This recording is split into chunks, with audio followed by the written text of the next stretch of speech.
Lyca productions Subaskaran தயாரிப்பில் அறிமுக இயக்குனர் ஏஆர் ஜீவா இயக்கத்தில் அனுபமா பரமேஸ்வரன் நடிப்பில் லாக்டவுன் டிசம்பர் 12 முதல் திரையரங்குகளில். வீர விக்னேஷ் அவர் சொல்ற லாஜிக் இருக்கு இல்லையா, நீங்க பாண்டிச்சேரியில் நிற்கிறதுனால மட்டும் அதிமுகவுடைய எம்ஜிஆர் சாதித்ததை சாதிச்சிடலான்னு சொல்ல முடியுமா?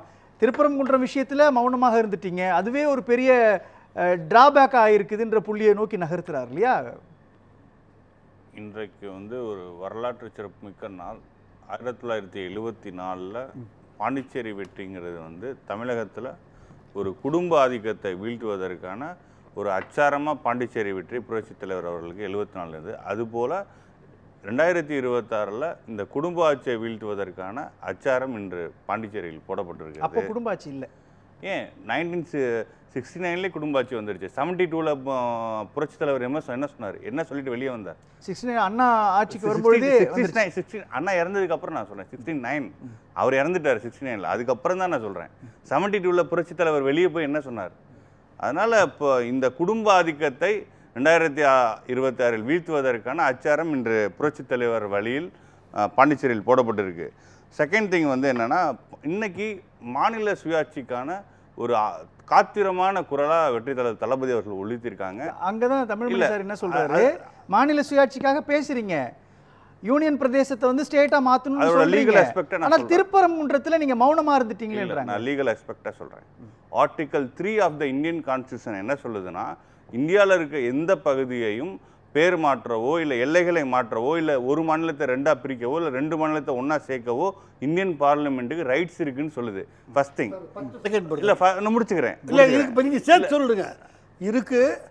அது எப்போ வந்துச்சு ஆர்டிகல் 3? நான் தான் சொல்லிட்டேன், இந்தியா சுதந்திரம் அடைந்த பிறகு வந்துச்சு. இது அக்ரிமெண்ட் பிறகு போட்டிருக்கோம். இல்லை நான் என்ன சொல்றேன்னா, இப்போ குஜராத்தில் 2 டியூ டமானு அந்த மாதிரி நவ்சாலி 2-3 யூனியன் டெரிட்டரி இப்போ ரீசெண்டாக 2016 அமெண்ட்மெண்ட் கொண்டு பண்ணாங்க. இதுவும் அந்த கடந்த காலங்களில் ஃபாரினர்ஸ்க்கு இருந்து வந்தது தான். நான் டியூ டமான்லாம் இப்போ அதை ரீசெக்ட் பண்ணிருக்காங்க. அதே போல 1900 மாநில அந்தஸ்தே கொடுக்குறீங்கன்னு வச்சுக்கோங்களேன். கேளுங்க, அவரு முதுநிலை வழக்கறிஞர் தமிழ்மணி சொல்ற முக்கியமான இடம் இஸ்லாமியர்களுடைய வாக்கு தாவேகாவுக்கு வரும்னு நினைக்கிறப்போ அதை ரொம்ப கச்சிதமா ஸ்டாலின் பிடிச்சாரு. 1964 தான் கோவா வருது. அதனால ஒவ்வொரு காலகட்டத்தில் சில டெரிட்டரிஸ் வந்திருக்கலாம். இந்திய ஒன்றிய அரசுக்கு முழு அதிகாரம் அதை ரீசெக்ட் பண்ண இதுக்குள்ள போல சார். நான் கேக்குறேன், மாநில அந்தஸ்துன்னு சொல்றீங்கல்ல நீங்க, ஒரு மாநிலத்திற்கான மாநில உரிமைகளை காக்கலையே, தமிழ்நாட்டினுடைய உரிமைகளை காக்கல. தமிழ்நாட்டுக்கு மட்டும் நான் பேசுறேன்னு சொல்றாரு இன்னைக்கு விஜய். ஆனால் எல்லாத்துக்கும் பேசுவாருன்னு அதுதான் சொல்றாரு. தமிழ்நாட்டில் இருந்துட்டு நான் தமிழ்நாட்டுக்கு மட்டும் பேச மாட்டேன், பாண்டிச்சேரிக்கும் பேசுவேன்றார் இல்லையா? தமிழ்நாட்டில் திருப்பரங்குன்றத்துக்கே பேசலன்றாங்களே. இல்லை, திருப்பரங்குன்றம் இஷ்யூ பொறுத்தளவில் ஐயா சொன்னார், திமுக சிஎஸ்எஃப் உள்ளன்ட்டு. உண்மையிலே சொல்கிறேன், ஐயா என்னை விட அரசியலில் மூத்தவராக இருக்கலாம். தமிழக மக்கள் ரொம்ப பொலிட்டிக்கலி வெரி ஸ்ட்ரூட். ஒரு பக்கம் முதல்வர் அவர்கள் பிஜேபிக்கு எதிராக பேசுகிற மாதிரி பேசிக்கிட்டு, இன்னொரு பக்கம் தேனி எம்பி திரு தங்க தமிழ்ச்செல்வனை விட்டு இந்த பிரச்சனைக்கெல்லாம் காரணம் இஸ்லாமியர்கள் தான் பேசினாரா பேசலையா? அதாவது நான் முடிச்சுக்கிறேன், நீங்க தயவு செஞ்சு என்ன அலோ பண்ணுங்க.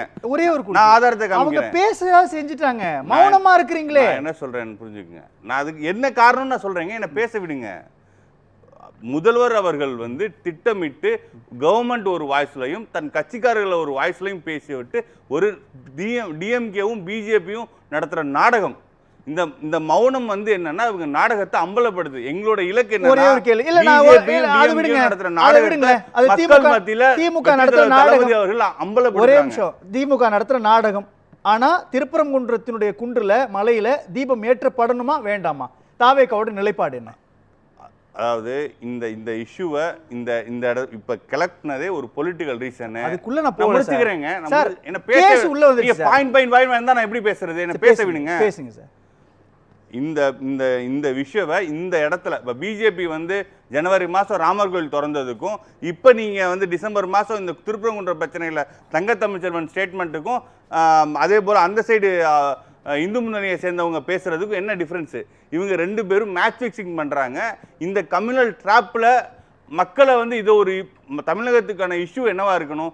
வேலைவாய்ப்பு தரணும், நீட் விலக்கு வேணும், ஓல்டு பென்ஷன் ஸ்கீம் தரணும், 505 வாக்குறுதிகளை என்ன கொடுத்துருக்காங்க, இந்த மனை வெள்ளத்தில் 4000 கோடி போட்டுட்டு பம்பை வச்சு அடிச்சுக்கிட்டு இருக்காங்க, 4000 கோடி எங்கே போச்சு? வளர்ச்சிக்கான திட்டங்கள் தமிழகத்தோட இன்ஃப்ராஸ்ட்ரக்சர் ப்ராஜெக்ட்ஸ் பேசு பொருளாக இருக்கணுமா, ஒரு விளக்கேற்றுறது பிரச்சனையா இருக்கணுமா?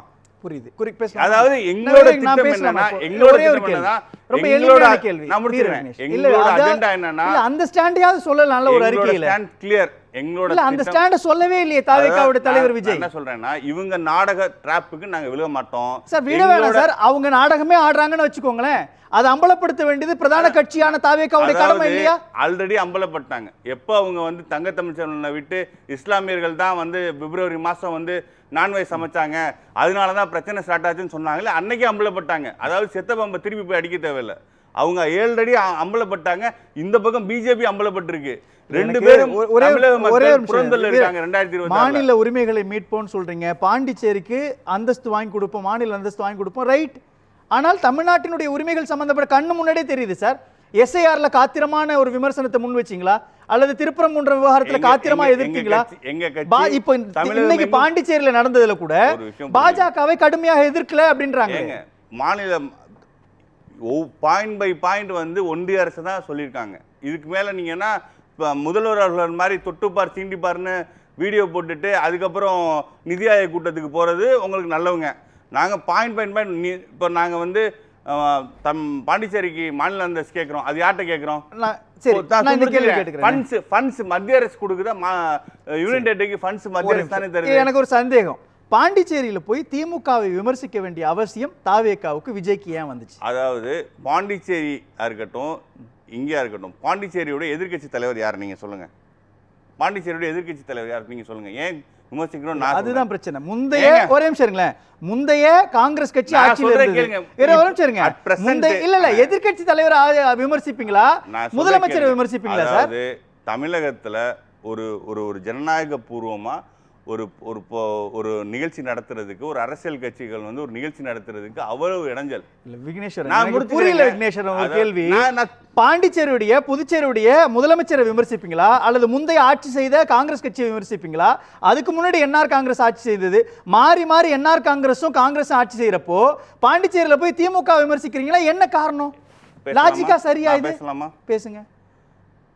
பாண்டிச்சேரியை பொறுத்தளவில் இன்னைக்கு வந்து திரு என்ஆர் காங்கிரஸ் அவர்கள், வெங்கசாமி அவர்கள் சிஎம்மாக இருந்தாலும் அதில் அவருக்கு வந்து அதிகாரம் இல்லை. அங்கே வந்து துணைநிலை ஆளுநர் தான் வந்து அதிகாரம் செலுத்துறாரு. ஃபண்ட்ஸ் ஃபுல்லாக மத்திய அரசு இருக்குது.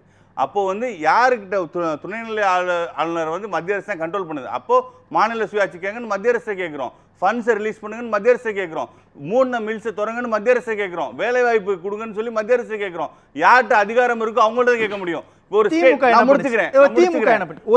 எனக்கு சந்தேகம், பாண்டிச்சேரி திமுக ஆளுகைக்கு உட்பட்ட பகுதியா அல்லது மத்திய அரசினுடைய ஆளுகைக்கு உட்பட்ட பகுதியா?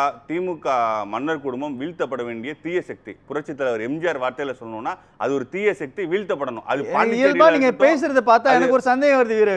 கண்ண மூடுனா திமுக எதிர்ப்புன்ற புள்ளியில மட்டுமே நிக்கிறீங்க. புரட்சித் தலைவர் சொன்னதை நான் திருப்பி சொல்றேன், தீய சக்தி திமுக இங்க இல்ல, எங்கும் வீழ்த்தப்பட வேண்டிய சக்தி. அதை நாங்க வீழ்த்தி காட்டுவார் வெற்றி தலைவர் தளபதி அவர்கள். அப்போ பாண்டிச்சேரியை ஆண்ட முந்தைய காங்கிரஸோ அல்லது என்ஆர் காங்கிரஸோ காரணம் இல்ல. பாண்டிச்சேரியினுடைய பின்னடைவுக்கு, பாண்டிச்சேரியில மாநில சுயாட்சி கிடைக்காததுக்கு திமுக தான் காரணம். நான் பிஜேபி நாங்க கிளியரா சொல்றோம். அந்த பிஜேபி விமர்சிக்கவே மாட்டேன்றீங்களே சார். சார் இவ்வளவு நேரம் என்ன சார் பேசிக்கிட்டு இருந்தேன், திருப்பி முதல்ல இருந்து கோட்டை அழி முதல்ல இருந்து சாப்பிடுறேங்கிற மாதிரி. எத்தனை தடவை நீங்க பிஜேபி விமர்சிச்சீங்க சொல்லுங்க. இஷ்யூஸ் சொல்லியிருக்கேன். இப்போ வந்து ஸ்டேட் மாநிலத்துக்கு மாநில அந்தஸ்து கொடுக்கணும்னு யார்கிட்ட கேட்கிறோம்? ஃபண்ட்ஸ் ரிலீஸ் வாங்கி தருவோம்னு தான் சொல்லிருக்கீங்க சார். கொடுக்கலன்னு சொல்லி பாஜகவையோ காங்கிரஸையோ விமர்சிக்கலையே. வாங்கி தருவோம்னு சொல்றீங்க. நாங்க மத்திய அரசா கொடுக்கணும்னு சொல்லியிருக்கோம் சார், கொடுக்கணும்னு சொல்லியிருக்கோம். ஒன்றிய அரசு தான் கொடுக்க முடியும். பேசலாம் சார், லாஜிக்கோட பேசுங்க. பேசலாம். நீங்க லாஜிக்கோட. எனக்கு ஒரு லாஜிக் புரியல. என்ன லாஜிக் சார்? அங்க மாநில விமர்சிக்கிறதுக்கு தேவை என்ன சார்? ஒன்றிய அரசு தான் மாநில அந்தஸ்து கொடுக்க. ஒரே ஒரு கேள்வி சார், பாண்டிச்சேரியில ஆட்சியில் இருக்குது என்ஆர் காங்கிரஸ், அதுக்கு முன்னாடி ஆட்சியில் இருந்தது காங்கிரஸ், அதிகமான இன்ஃப்ளூயன்ஸ் பாஜக இருக்குது. ஆனா நீங்க திமுக விமர்சிக்கிறீங்கன்னா என்ன காரணம்? What is the reason? Sir ஒன்றிய அரசு தான் அதை கண்ட்ரோல் பண்ணுது, துணைநிலை ஆளுநர் தான் கண்ட்ரோல் பண்றாங்க. அதனால நாங்க டைரக்டா ஒன்றிய அரசு தான் அட்டாக் பண்றோம். நீங்க ஏன் பதட்டப்படுறீங்க ஒன்றிய அரசு அட்டாக் பண்ணா? ஆனா முதலமைச்சர் ஸ்டாலின் தானே விமர்சிக்கிறாரு விஜய். விஜய் யாரை விமர்சிக்கிறாரு? அதாவது எந்த திமுகவை context-ல- நம்பாதீர்கள்னு எந்த ஏன் சொல்றாரு? context-ல சொல்றாங்க? ஒரு ஜனநாயக பூர்வமான நாட்டுல ஒருத்தர் அரசியல் நிகழ்ச்சி நடத்துவதற்கு அவ்வளவு இடைஞ்சொல், ஜனநாயக விரோதமா செயல்படுற தீய சக்தி திமுகவை நீங்க இங்க வீழ்த்தணும்னு சொல்றது வந்து ஒரு கருத்து தான். ஆனா நாங்க சார், அது விமர்சிக்கிறது நீங்க கரூர்ல பேசியிருக்கலாம், அல்லது வந்து ஈரோடுல எடுத்து பேச போறீங்க, அங்க பேசலாம், எங்க வேணா பேசலாம் சார். இன்னைக்கு வந்து உலகம் ஃபுல்லா கேட்டு சார், பாண்டிச்சேரியில பேசினா மத்தவங்க எல்லாம் என்ன போன் அமுத்தி வச்சுட்டாங்களா? எல்லாத்துக்கும் அந்த கருத்து போகும் சார். ஒண்ணு மட்டும் புரிஞ்சுக்கிறேன், ஃபர்ஸ்ட் அட்டாக் வந்து டிஎம்கே பிஜேபிக்கு என்னன்னா, மாநில சுயாட்சியில இருந்து வளர்ச்சி திட்டங்கள்ல இருந்து ஃபண்ட் ரிலீஸ்ல இருந்து ஒன்றிய அரசு தமிழகத்தை எப்படி வஞ்சிக்குதோ அதே போல பாண்டிச்சேரியும் வஞ்சிக்குது. First point. செகண்ட் திங் வந்து இந்த தீய சக்தி திமுகவின் ஜனநாயக விரோத போக்கை வந்து தலைவர்கள் சுட்டி காமிச்சிருக்காங்க. அது பாண்டிச்சேரிக்கு மட்டும் பொருந்தாது, தமிழகத்துக்கும் பொருந்தும். ஏன்னா சோசியல் மீடியா வேர்ல்ட்ல வந்து அடுத்த செகண்ட் உலகம் ஃபுல்லா போகுது. அப்ப தமிழகத்துக்கும் அந்த கருத்து பொருந்தும்.